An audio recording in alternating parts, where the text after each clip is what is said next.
नमस्कार।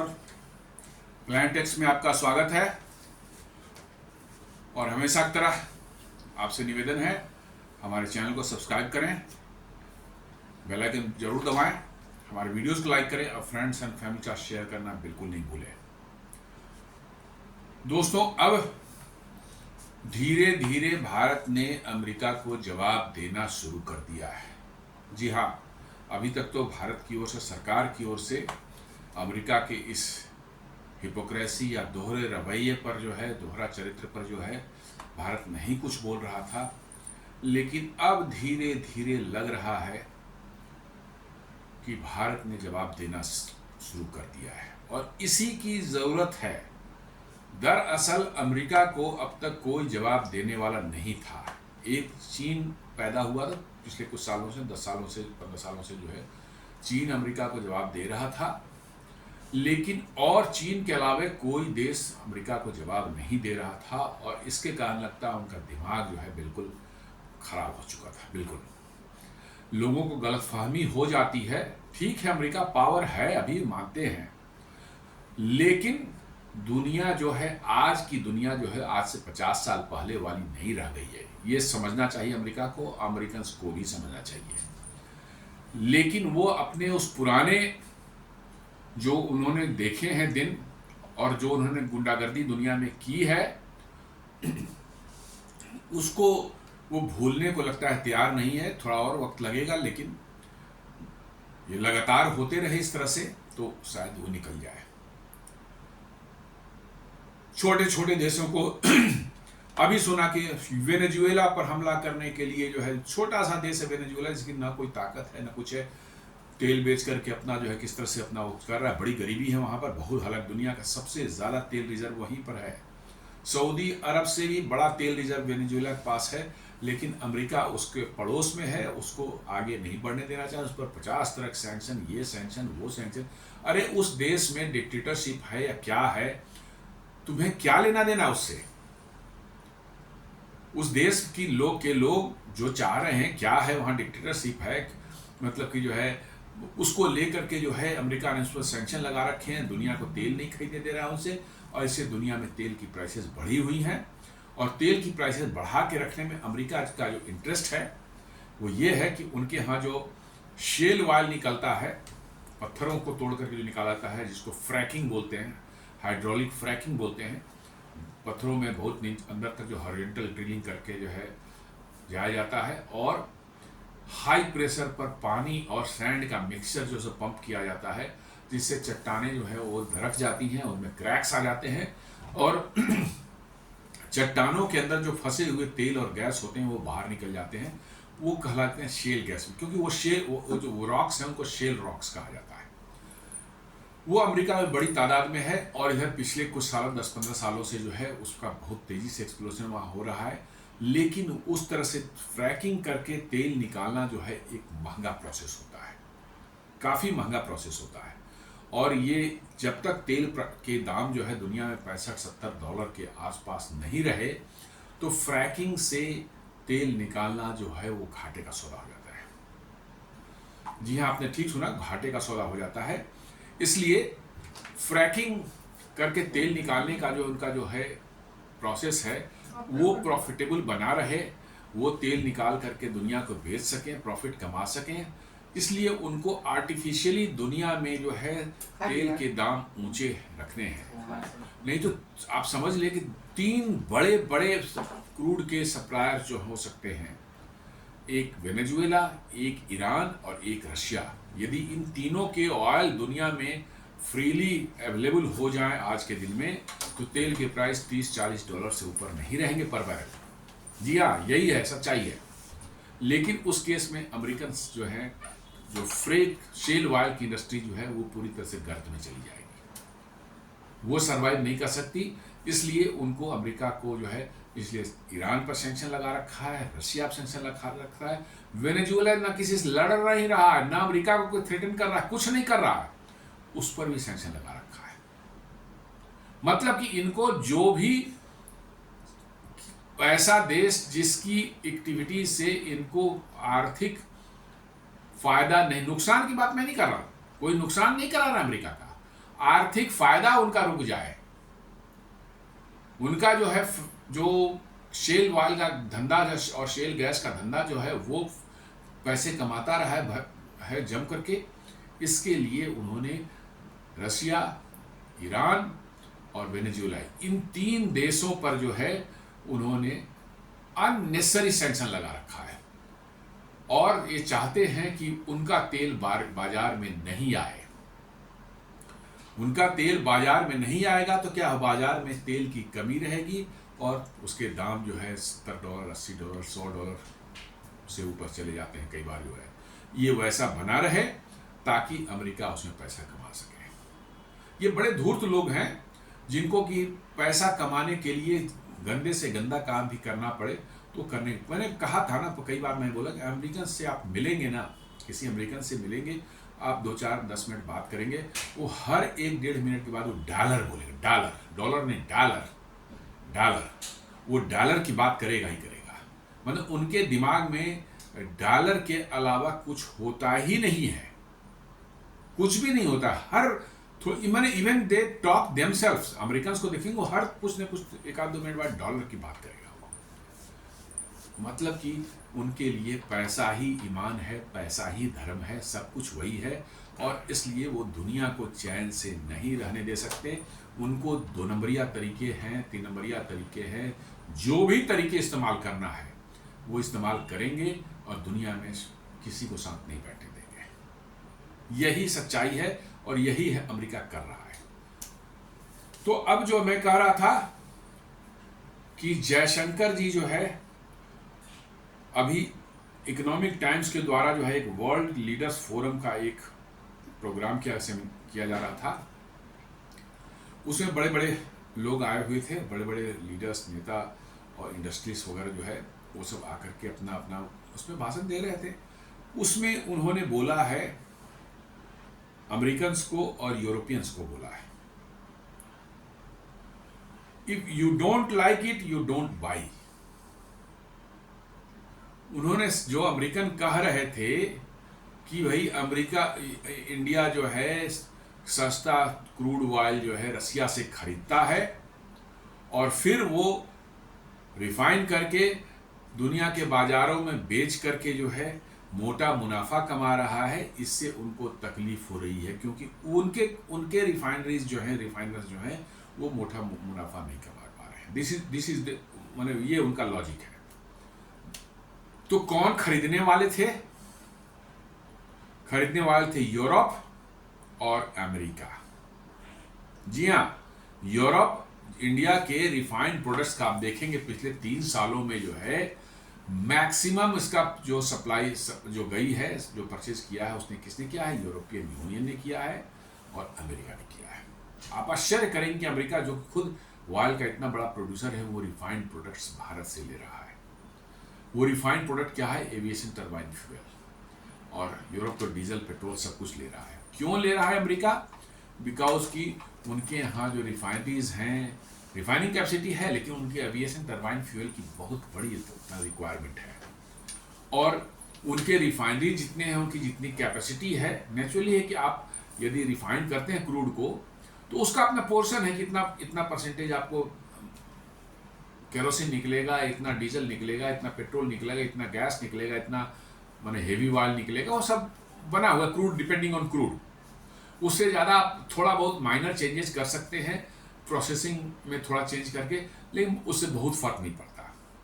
अब है क्या कि अमेरिका में जो है जो रिफाइनरीज हैं जितनी, उनकी सबों की आउटपुट है जितना एविएशन टरबाइन फ्यूल जो है, केरोसिन ही बेसिकली एविएशन टरबाइन फ्यूल है, उसमें थोड़ा सा और एडिटिव्स मिला दिए जाते हैं ताकि हाई टेम्परेचर, ऊपर में जब जाकर बहुत हाइट पर चले जाते हैं तो बहुत लो टेम्परेचर, माइनस में चला जाता है टेम्परेचर, वहाँ पर वो फ्रीज ना हो जाए और कुछ ऑक्सीडेशन ना हो, तो एंटी ऑक्सीडेंट्स भी उसमें मिलाए जाते हैं। इसके कारण जो है उसको नाम बदल जाता है, उसका केरोसिन के बदले में वो एविएशन टरबाइन फ्यूल कहलाता है। तो अमेरिका के सारे रिफाइनरीज जो हैं वो मिल करके भी इतना नहीं एविएशन टरबाइन फ्यूल बना सकता है जितनी उनकी ज़रूरत है, क्योंकि अमेरिका में जो है ट्रांसपोर्ट का मेन साधन जो है, मेन जो जरिया है, ये माने हवाई यात्रा ही है।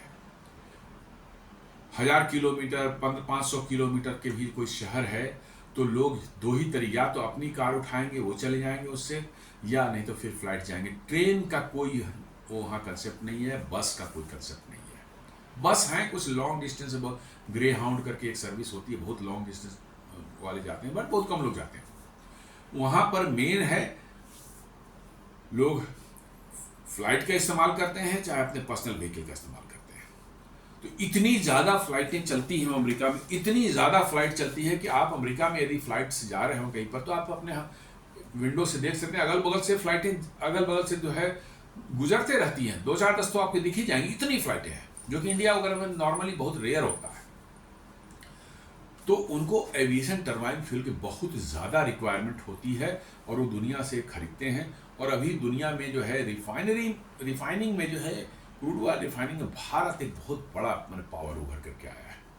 इंडिया की रिफाइनिंग कैपेसिटी जो है बहुत ज़्यादा है, और इसलिए जो है हम रिफाइंड प्रोडक्ट्स बेच रहे हैं दुनिया को, क्योंकि हमारी कैपेसिटी है कि हम अपनी रिक्वायरमेंट को मीट करने के बावजूद भी हमारे पास प्रोडक्ट बहुत काफ़ी बड़ी संख्या में है, तादाद में है।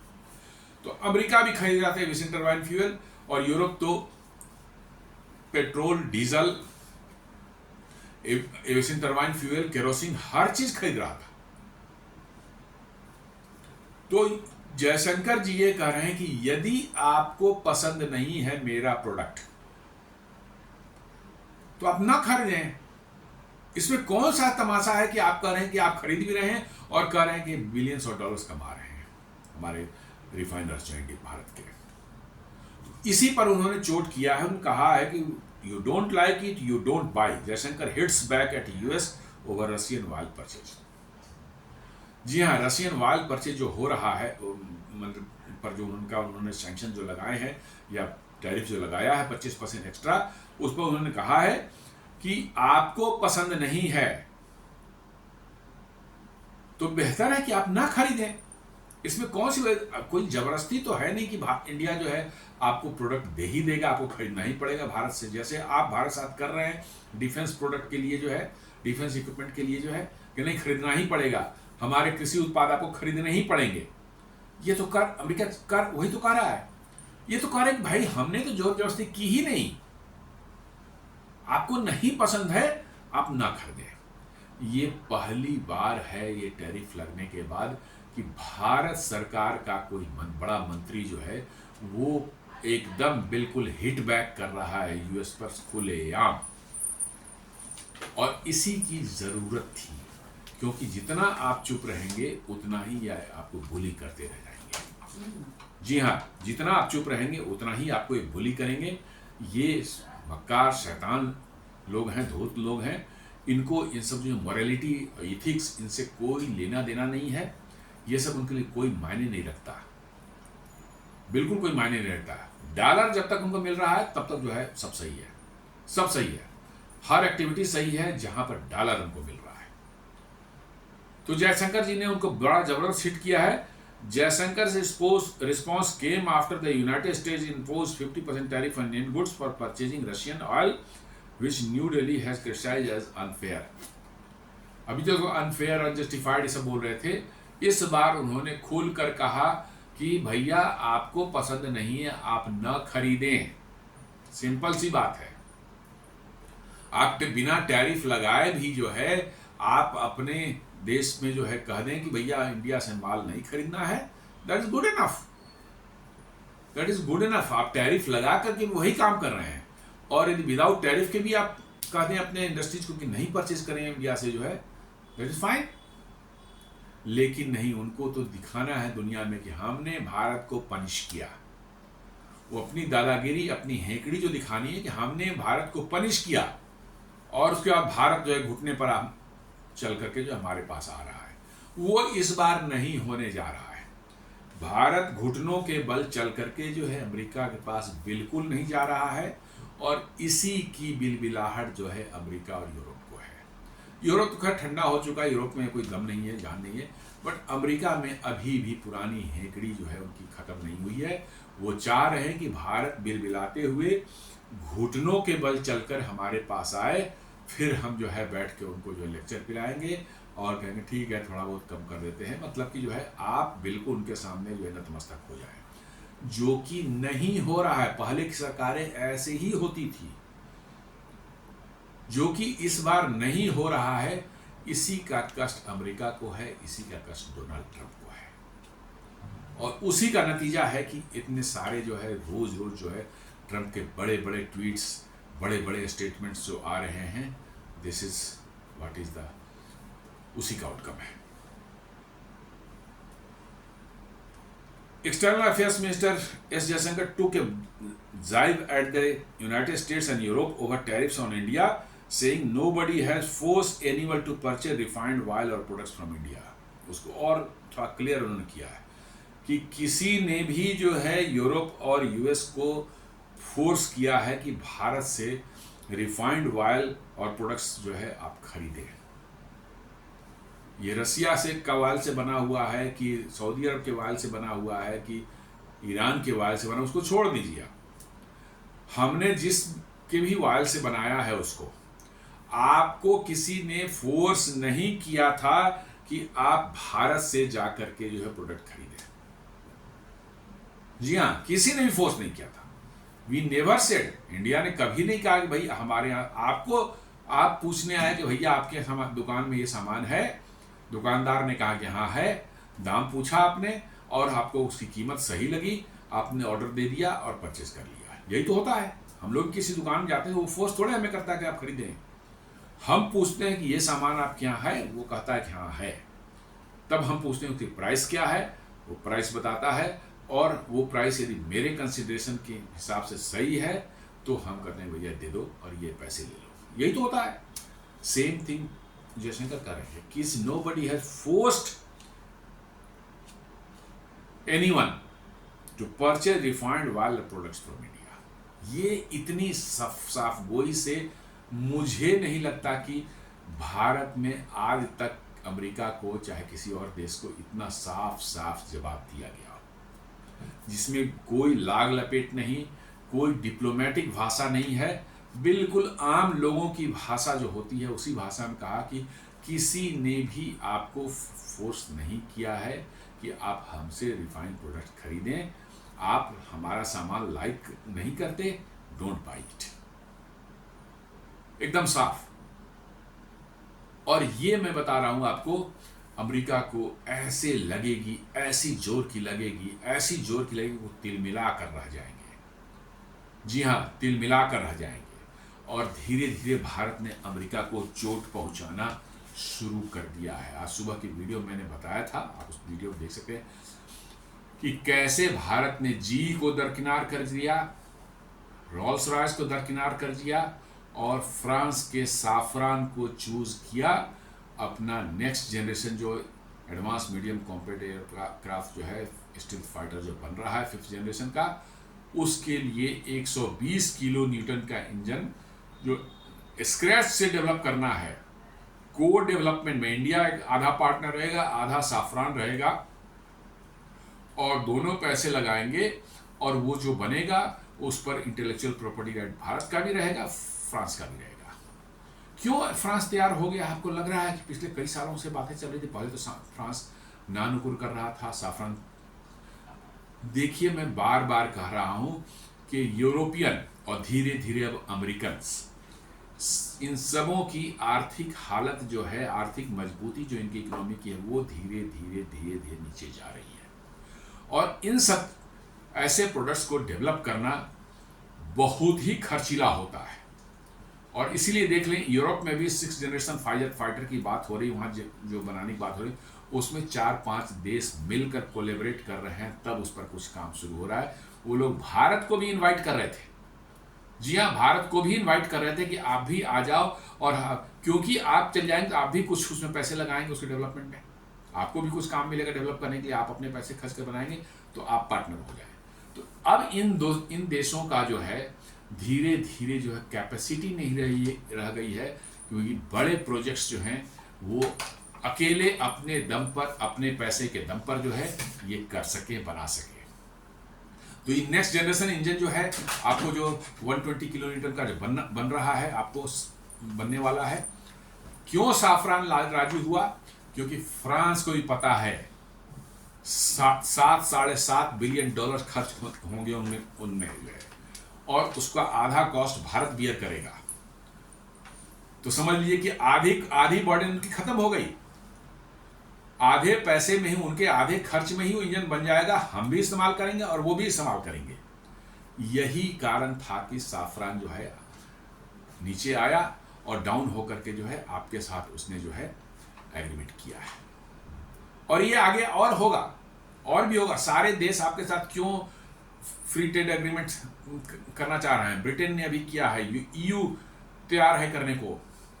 इट्स ओनली बिकॉज कि उनकी इकोनॉमी, सबकी इकोनॉमी डमाडोल हो रही है और जो इंडिकेटर्स हैं वो बता रहे हैं कि वो अब नीचे ही जाएगा, ऊपर नहीं उठ सकता। अमेरिका के भी इंडिकेटर्स यही बता रहे हैं कि वो नीचे ही जाएगा, ऊपर नहीं उठ सकता।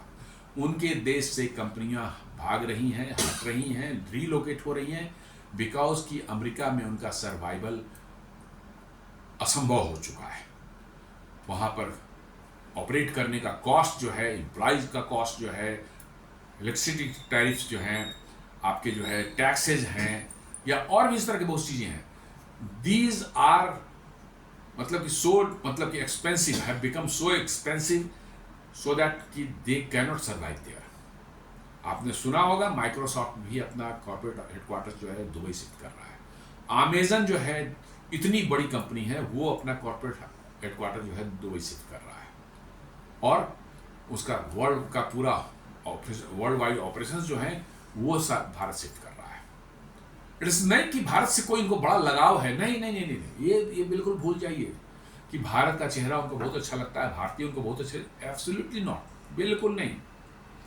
ये उनकी अब मजबूरी बन गई है, क्योंकि वहां पर रह करके जो है अब दुनिया में जो है उनके प्रोडक्ट्स कंपिटिटिव नहीं रह सकते, वो इतने एक्सपेंसिव होते जा रहे हैं। अब एक इंजीनियर को वहां हायर करें आप तो $8,000-10,000 आपको देने पड़ते हैं। यहां तो आप किसी इंजीनियर को स्टार्टिंग में हायर करेंगे तो $1,000 से ऊपर तो कोई देगा ही नहीं देगा। वो तो मतलब आपको $600-700-800 में जो है उसको वो हायर करेगा नया इंजीनियर, उसको तो 1-2 महीने ट्रेन करके जो है उससे वही काम लेगा जो कि $7,000-8,000 वाला इंजीनियर अमेरिका में कर रहा है। तो आप समझ लें कि कहाँ 10 टाइम्स प्राइस मतलब उसको पे करनी पड़ रही, ज़्यादा पे करनी पड़ रही इम्प्लॉय कॉस्ट पर है। तो उनके प्रोडक्ट्स तो निश्चित रूप से जैसे ही दूसरे देशों में, भारत और चाइना से जो कोई प्रोडक्ट निकलता है, why it is so successful, क्यों ये दुनिया में बिक रही है? अमेरिका के आखिर ना चाहते हुए भी चाइनीज प्रोडक्ट्स पूरा वहां फ्लडेड है मार्केट में। इंडिया से भी इतने प्रोडक्ट्स जा रहे थे, क्यों? ऐसा तो नहीं कि अमेरिका उन प्रोडक्ट्स को नहीं बना सकता, ऐसी तो बात ही नहीं है। ये मेन रीजन मैंने जो बताया कि वो इतने एक्सपेंसिव हो वहां से अमेरिका में रह के ऑपरेट करना होगा कि आपका कोई प्रोडक्ट अनलेस अदरवाइज कोई मोनोपोली उस प्रोडक्ट पर हो आपकी, या डिफेंस वाले जो हैं वो भी मोनोपोली टाइप का ही रहता है कि भाई अमेरिका के प्रोडक्ट है वो बहुत कम देश बनाते हैं, तो उसमें भी आपका वो है वर्चस्व है। तो वैसे ही चीज़ वहाँ अमेरिका में बन सकते हैं और बिक सकते हैं, अन्यथा जो है कोई चीज़ बिकने वाली नहीं वहाँ अमेरिका की। और ये वहाँ की इकोनॉमी नीचे ले जा रही है, वहाँ का जो है आपको जॉब अपॉर्चुनिटी जो है वो नीचे जा रही है। आप देख लें अमेरिका ने पिछले कुछ दिनों से क्या कर रखा है। H-1B वीज़ा वालों पर इतनी कड़ाई कर दी है, इतनी कड़ाई कर दी है कि आप वहाँ एक ट्रैफिक वायलेशन कहीं कर दिया गलती से, आपका वीज़ा रिवोक हो जाएगा। आपकी किसी से बहस हो गई वहाँ पर, किसी आदमी से या किसी दुकानदार से या किसी से भी जो है, आप वीज़ा H-1B वीज़ा पर है, आपका जो है रिवोक हो जाएगा, आपको डिपोर्ट कर दिया जाएगा। मतलब वर्चुअली वो अमेरिकन इंडियंस को वहाँ से कह रहे हैं भैया आप यहाँ से निकलो, आप यहाँ से जाओ, और वो चाह रहे हैं कि वो सारे जॉब जो है अमेरिकन्स को मिले। भाई मैं कहता हूं अमेरिकन्स उस जॉब को करने लायक ही नहीं बचे हैं, they are not capable. After all क्यों सारे के सारे माइक्रोसॉफ्ट उठा लें, आप गूगल उठा लें, आप मेटा उठा लें, आप मतलब कि जो है अमेजन उठा लें, किसी को भी जो टेक कंपनियां वहां की हैं, क्यों उसमें जो है आपको चाइनीज और इंडियंस जो है डोमिनेट करते हैं? वाई? उनके सीईओ भी जो आपने इंडियंस बना रखे हैं, क्यों? जस्ट बता दें आप मुझे। इसका एकमात्र कारण है कि उनमें कैपेबिलिटी है, उनमें जो है नॉलेज है, वो कैपेबल हैं और उनमें स्किल है, इसलिए आपने उनको रख रखा है। और इसी की बदौलत जो है आपकी कंपनियां अमेरिका में चल रही हैं। आप उनको यदि भगा देंगे वहां से, आपकी कंपनियां बंद हो जाएंगी, चाहे उनका जो है ऐसा दिवाला पिट जाएगा कि वो किसी काम के लायक नहीं रहेंगे। और इसी डर से जो है कंपनियां आप धीरे धीरे शिफ्ट कर रही हैं। मैं कह रहा हूं चैलेंज आपने लिए, अगले 5 साल में बोइंग उठ करके इंडिया आएगा, बिल्कुल आएगा, इसमें कोई शक नहीं होना चाहिए किसी को। जी तो ऑलरेडी उस पोजीशन में पहुंच चुका है कि उसको जो है रिलोकेट करना पड़ेगा। उसके लिए एक ही डेस्टिनेशन है, दैट इज इंडिया। इंडिया में ही उसको आज के दिन में जी जो एक इलेक्ट्रिकल इक्विपमेंट्स या इलेक्ट्रिकल इंजीनियरिंग के क्षेत्र में जो है जी जो है दुनिया का नंबर 1 कंपनी था। पिछले 150-200 सालों से जी और जनरल मोटर्स वहां काम कर रहे हैं। और आज वो उस जी ने जो है अमेरिका में कितनी छोटे छोटे प्लांट्स उनके थे जहां इलेक्ट्रिकल इक्विपमेंट, कहीं मोटर बनता था, ट्रांसफार्मर बनता थे, और भी स्विच गियर है, ये सब जो है इलेक्ट्रिकल में बहुत सी चीजें होती है, सारा का सारा प्लांट उन्होंने धीरे धीरे बंद कर दिया।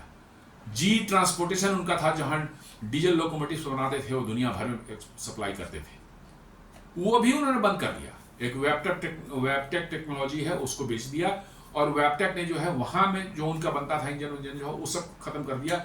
अब उनका एकमात्र प्लांट बचा हुआ है वेबटेक टेक्नोलॉजी जो है, जिसने खरीदा है, वो कहां बचा है? बिहार के मरौरा में।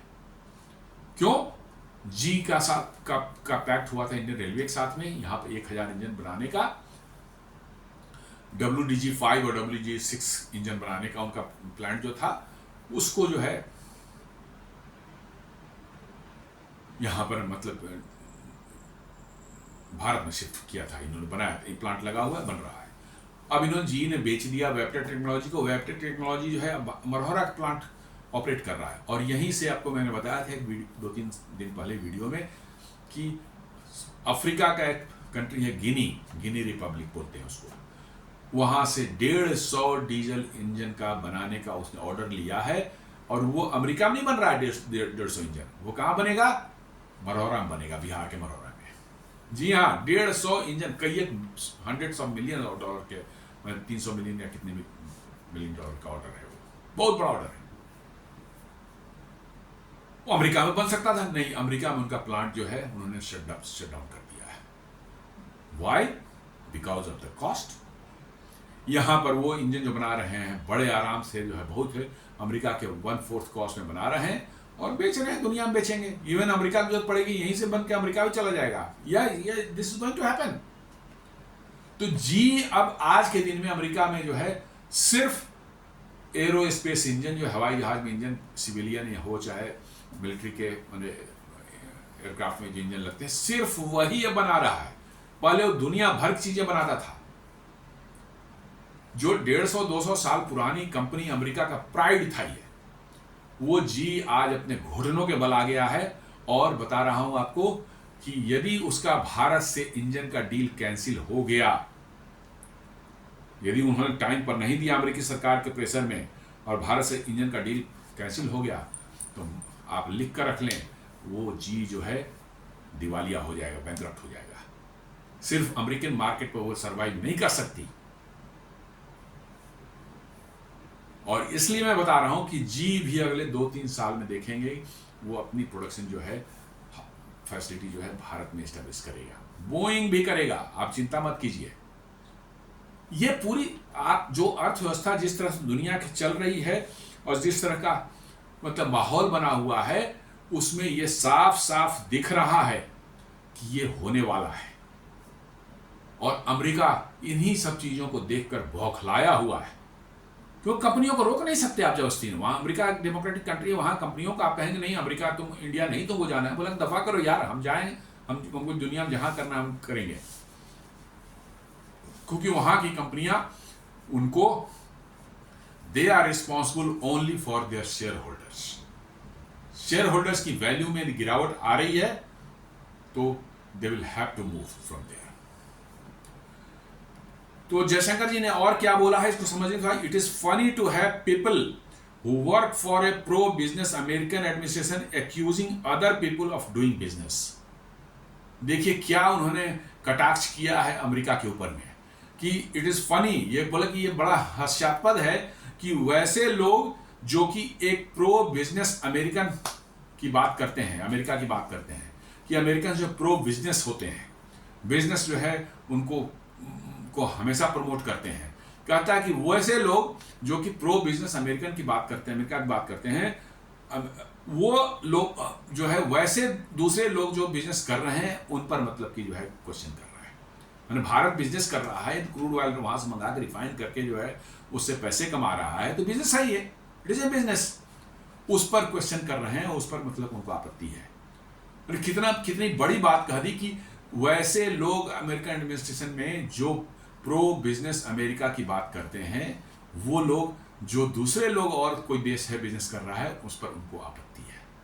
मैंने दिस इज समथिंग, मैंने ऐसा है कि डायरेक्ट एकदम बिल्कुल मुंह पर जूता मारने वाली बात है, सीधी बात कर रहा हूँ, चेहरे पर जूता मारने वाली बात है कि साहब अमेरिका को आप सीधे आईना दिखा रहे हो कि साहब आप प्रो बिजनेस की बात करते हो और हम बिजनेस कर रहे हैं तो आप उसको कह रहे हो नहीं गलत हो रहा है। दिस एग्जैक्टली यही मतलब सिचुएशन है। फिर वो कहते हैं if you have a problem buying oil और refined products from India don't buy it, nobody forces you to buy it, Europe buys America buys, so you don't like it, don't buy it. कह किसी ने किसी को force नहीं किया है, आप खरीद रहे हैं, अमेरिका खरीद रहा है, यूरोप खरीद रहा है, यदि नहीं आपको अच्छा लगता है आप ना खरीदें, सीधी सी बात है, इसमें इतना हाय तौबा मचाने की जरूरत ही नहीं है। उन्होंने साफ कहा कि you don't like it don't buy it. खरीद सभी रहे हैं क्योंकि जरूरत है, जरूरत मिलेगी कहां से मिलेगी? रिफाइंड प्रोडक्ट इतनी आसानी से सब कोई नहीं दे देगा, जिसके पास रिफाइनिंग कैपेसिटी है वही दे सकता है। यूरोप की रिफाइनिंग कैपेसिटी तो गर्त में चली गई है, बिल्कुल गर्त में चली गई, खत्म हो चुका है, कुछ नहीं बचा है।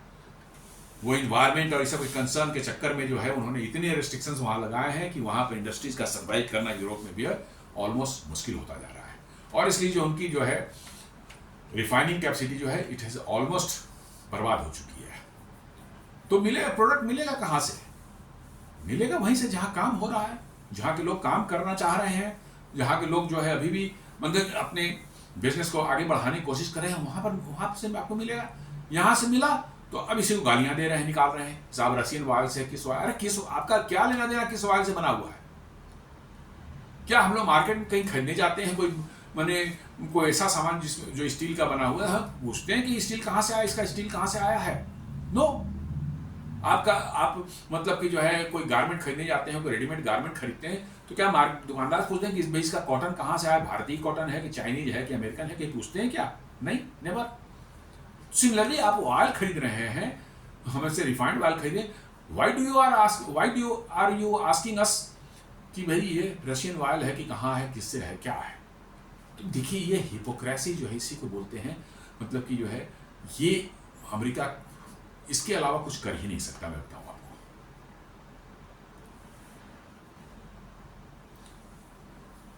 ऑर्गेनाइजर जो है एक न्यूज़पेपर है, वो कह रहा है why is the European Union sanctioning Indian oil refineries while still importing Russian energy. जी हाँ, रशियन एनर्जी का अभी जो है गैस का खासकर ले लें तो सबसे बड़ा बायर कौन है? यूरोप है। यूरोप वहाँ रशिया से जो गैस जितनी निकलती है उसका 54% जो है डायरेक्ट गैस के फॉर्म में पाइपलाइन के थ्रू या एलएनजी के फॉर्म में वो जो खरीद रहे हैं, 54% गैस जो है रशिया का वो यूरोप अभी भी ले रहा है। जी हाँ, इस 2025 की भी बात कर रहा हूँ।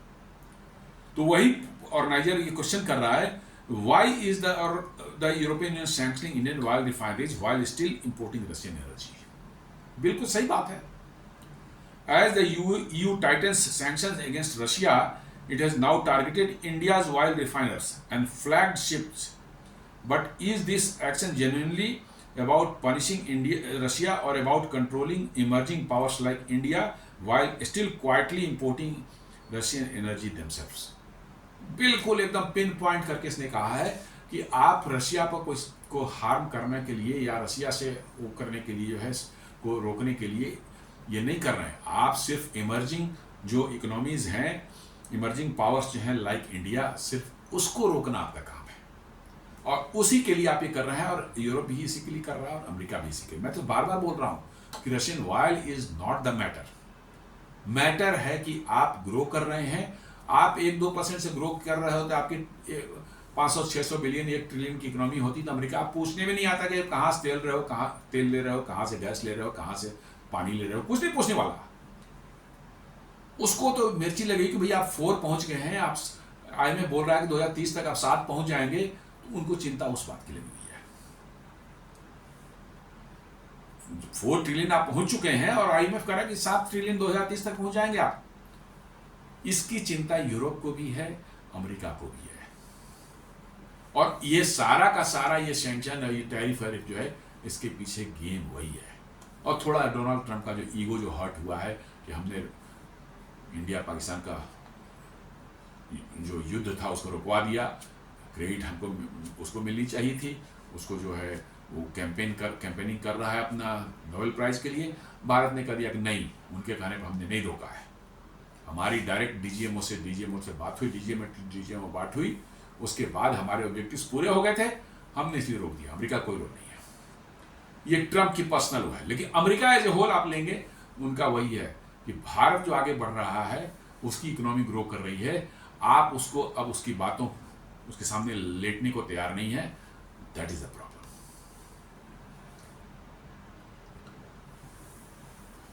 जयशंकर जी एक और बोल रहे हैं कि we have not seen such, अरे ये तो कमाल है, दिस इज समथिंग, मैंने सीधे डायरेक्ट हिट ट्रंप पर है, सीधे डायरेक्ट हिट ट्रंप को कर रहे हैं।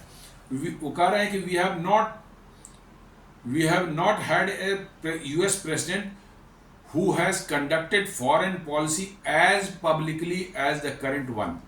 That itself is a departure not limited to India.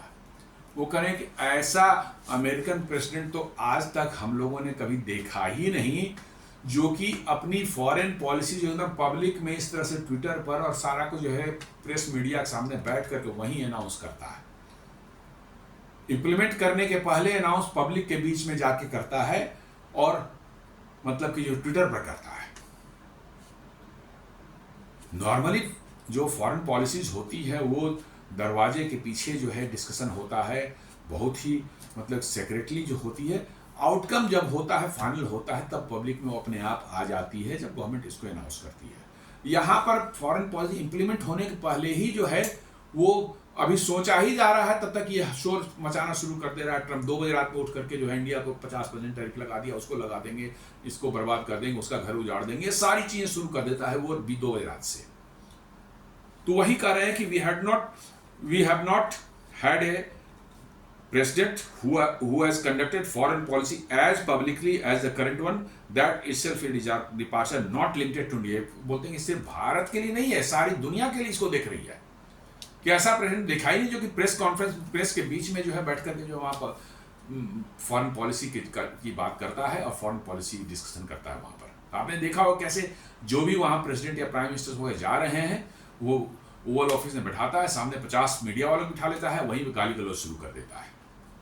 जी हाँ, गाली गलौज ही कर सकते हैं उसको, जिस तरह से जेलेंस्की के साथ उसने किया था, सबने देखा था। और भी यूरोपियन लीडर के साथ जिस तरह से उसने अभी 3 दिन पहले जो किया है, वो सारी दुनिया ने देखा कैसे जेलेंस्की के साथ वो बंद कमरे में मीटिंग कर रहा है अंदर में, और उसके कॉरिडोर में जो है 7-8 यूरोपियन लीडर जो है बेंच पर बैठे हुए हैं, जैसे कोई मिलने के चपरासी वगैरह है, आए हुए के बाहर से कोई कस्टमर वगैरह जो है, या कोई ऐसा आदमी है जो गवर्नमेंट ऑफिसर से मिलने आता है, बाहर बैठना पड़ता है उसको।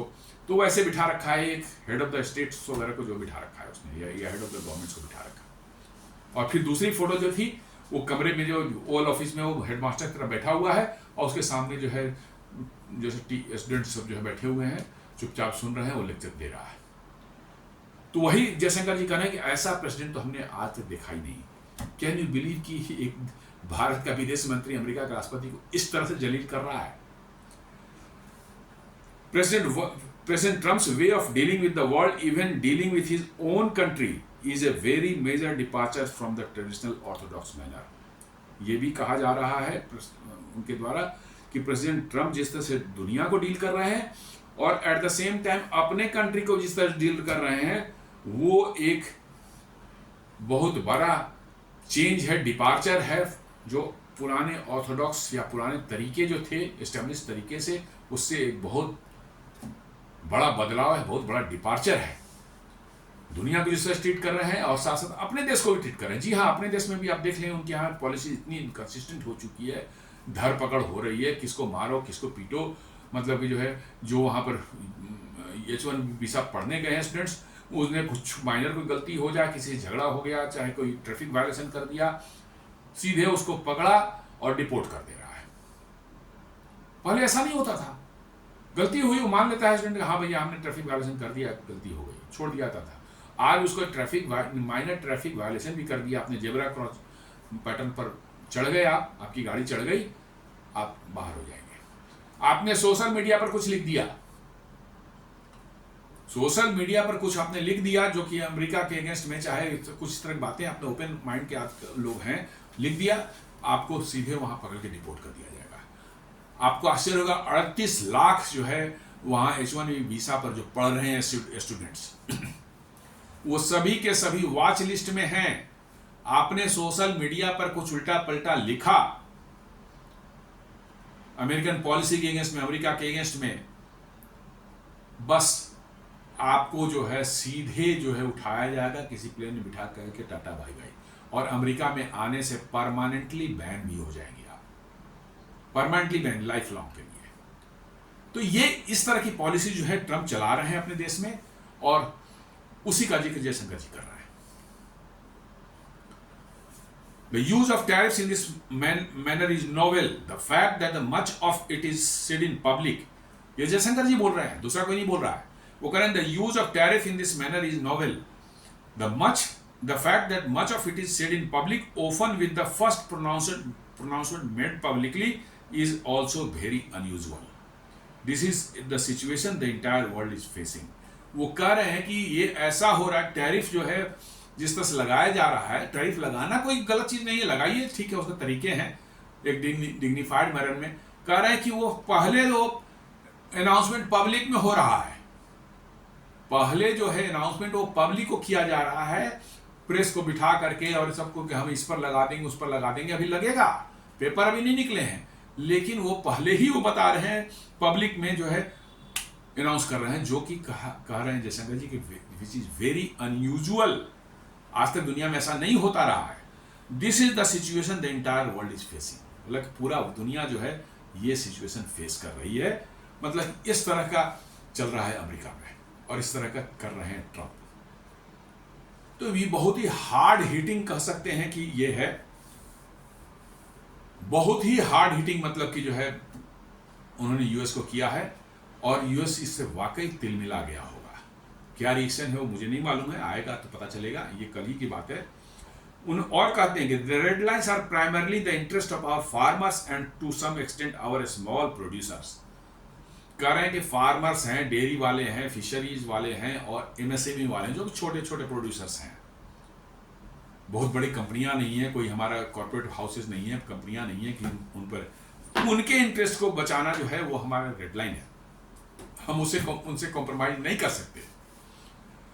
We as a government are committed to defending those interests.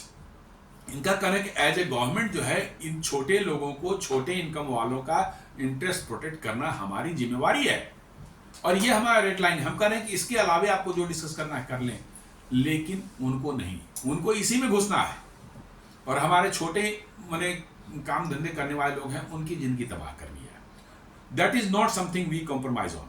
ये साफ उन्होंने कहा कि ये ऐसा रेड लाइन है, इससे हम कॉम्प्रोमाइज नहीं कर सकते, इससे हमारे देश के गरीबों का, छोटे लो इनकम वालों का की भविष्य जुड़ा हुआ है, हम इससे कॉम्प्रोमाइज नहीं कर सकते।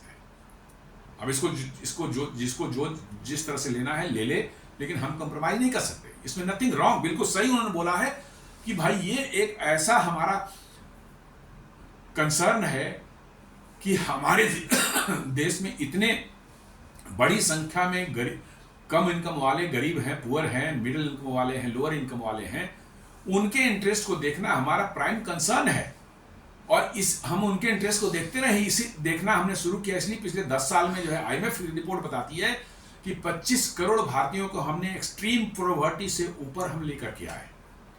और इसीलिए आज भी देख लें कि आप वैसे गरीबों को जो है 5 किलो अनाज वाला जो स्कीम जो चालू हुआ था कोविड के दौरान, वो आज भी भारत सरकार ने चालू कर रखा है। उनका कहना है कि वो अभी अभी जस्ट बाहर उठ करके आए हैं गरीबी से, यदि हम उनको हेल्प करना बंद कर देंगे तो वो फिर से गरीबी में चले जाएंगे। इसलिए जो है उनको अभी सपोर्ट करना जरूरी है। तो ये पूरा जो बात हुई है कि भाई ये हमारे स्मॉल इनकम वाले फार्मर्स हैं, डेयरी हैं, फिशरीज वाले हैं, ऐसे MSME वाले हैं, इनके इंटरेस्ट को हमारा रेड लाइन है, हम इसको क्रॉस नहीं कर सकते, क्योंकि हमें अपने देश में लोगों की गरीबी को खत्म करना है, उनके इनकम को बढ़ाना है ताकि उनका जीवन स्तर सुधर सके। लेकिन अमेरिका को इन्हीं के में काम कर, भाई आप कहते हो कि आप टेक जायंट हो, तो आप बड़ी बड़ी टेक्नोलॉजी की बात करो ना। आप बड़ी टेक्नोलॉजी की बात करो कि हम टेक्नोलॉजी बेचना चाहते हैं, हमको एक्सेस दीजिए मार्केट में, अपने मार्केट में। वो इंडिया नहीं दे तो आप कर सकते हैं।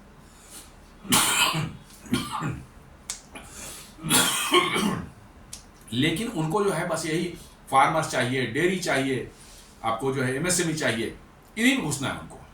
तो जयशंकर जी ने बिल्कुल एकदम हार्ड हिटिंग वे में उनको कहा कि नहीं, ये संभव नहीं है।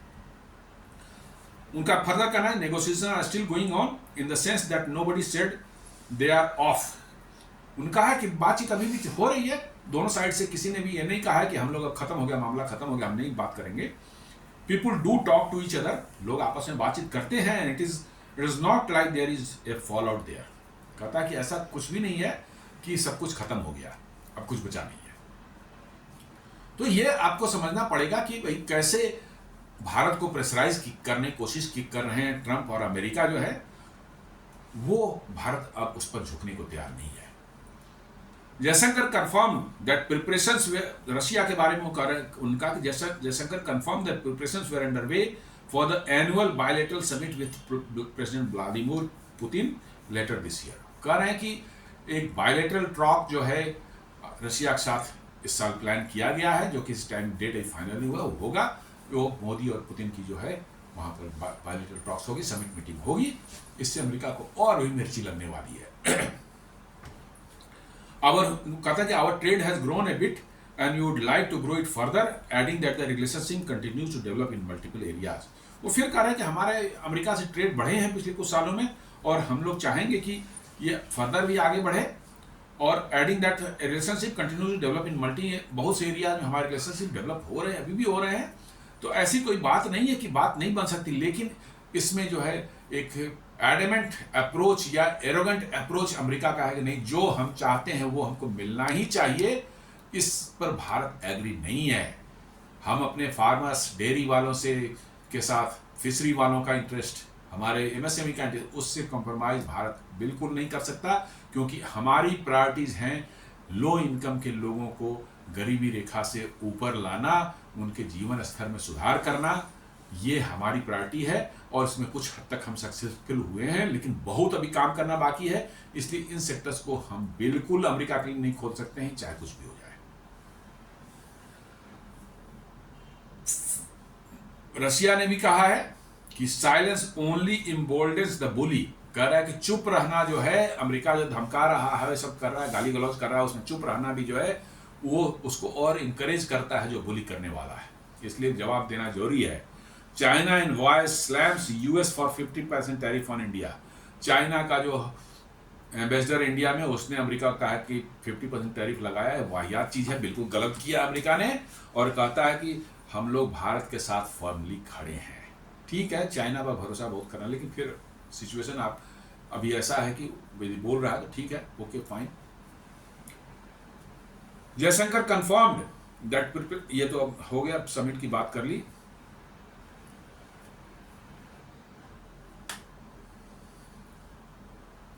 तो दोस्तों ये एक आज का विश्लेषण रहा, हमने कैसे जयशंकर साहब ने बहुत ही तगड़े ढंग से अमेरिका को एकदम हार्ड हिटिंग लैंग्वेज में एक रिप्लाई दिया है। पूरा जो अभी चल रहा है टैरिफ का एपिसोड और सारा तमाशा चल रहा है, उस पर बड़ा ज़बरदस्त उन्होंने प्रहार किया है। मुझे लगता है कि अमेरिका को इससे ज़्यादा कड़ा जवाब शायद ही दुनिया में किसी ने आज तक दिया हो। देखें क्या इसका असर पड़ता है, सिचुएशन कुछ संभलती है या और बिगड़ती है, देखने वाली बात हो, समय के साथ पता चलेगा। इस विश्लेषण को यहीं समाप्त करते हैं। उम्मीद करता हूं वीडियो आपको पसंद आया होगा। आप इसे लाइक करें, फ्रेंड्स एंड फैमिली के साथ सब शेयर करें, हमारे चैनल को सब्सक्राइब करें और बेल आइकन दबाना बिल्कुल नहीं भूलें। धन्यवाद।